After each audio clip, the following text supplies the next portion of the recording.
l'histoire très triste, il s'appelait Adam. 8 ans, un sourire éclatant, des yeux curieux. Il vivait seul avec son père, Louis, dans une petite maison près de la voie ferrée. Sa mère était partie quand il avait 3 ans. Louis n'en parlait jamais. Il disait simplement « C'est toi et moi contre le monde, mon grand ». Et c'était vrai. Louis était menuisier. Il travaillait dur, les mains couvertes de copeaux de bois, mais il trouvait toujours du temps pour son fils. Le soir, il construisait des maquettes de bateaux, ou des petits avions en carton. Chaque fois qu'Adam en terminait un, il disait « Quand je serai grand, je construirai un vrai bateau, et on partira tous les deux. » Louis riait. Marché conclu. Et ils scellaient leur promesse d'un « toc » de leur poing. Mais un hiver, Louis perdit son travail. Le bois se vendait moins, les commandes manquaient. Il faisait semblant de ne pas s'en faire, mais Adam voyait bien les factures qu'il cachait sous le journal. Un soir, il entendit son père parler tout bas, seul, dans la cuisine. « Tiens encore un peu, Louis, pour lui. » Le lendemain, il lui fabriqua une petite boîte bleue en bois. Dessus, il grava maladroitement « Pour papa ».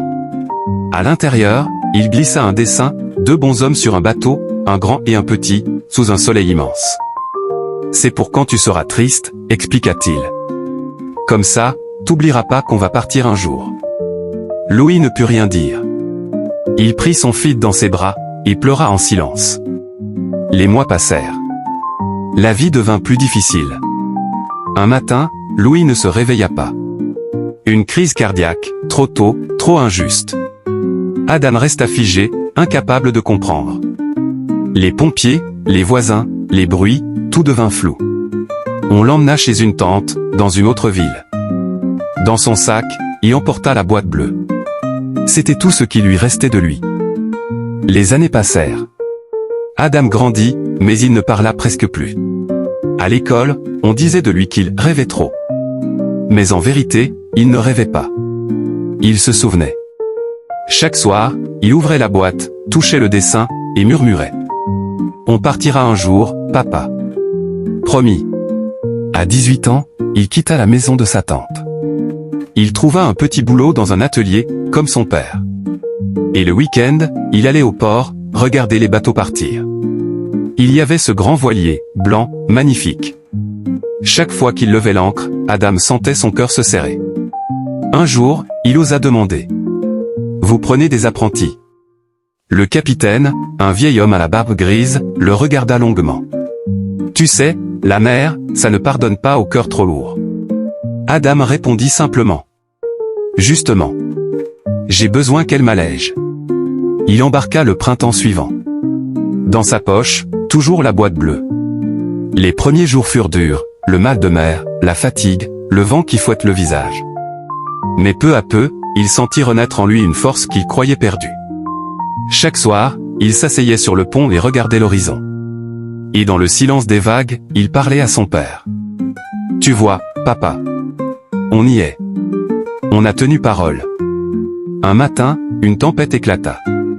Le ciel noir, les vagues furieuses, la peur dans tous les cœurs. Le bateau tanguait violemment. Adam glissa, tomba, se rattrapa de justesse à une corde. Mais la boîte bleue tomba, et disparut dans l'eau. Il hurla, tenta de la rattraper, mais c'était trop tard. Elle coula, avalée par la mer. Quand la tempête s'apaisa, il resta longtemps, les yeux perdus dans l'horizon.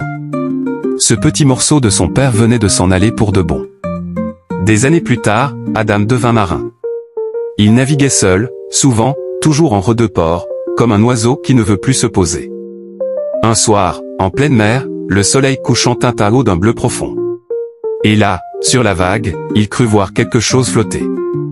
Une petite boîte de bois, bleue, usée par le sel. Il sourit, les yeux pleins de larmes. « Tu vois, papa, elle est revenue. » Puis il leva les yeux vers le ciel et murmura. « On l'a fait, notre voyage. » Le vent souffla doucement, comme une réponse.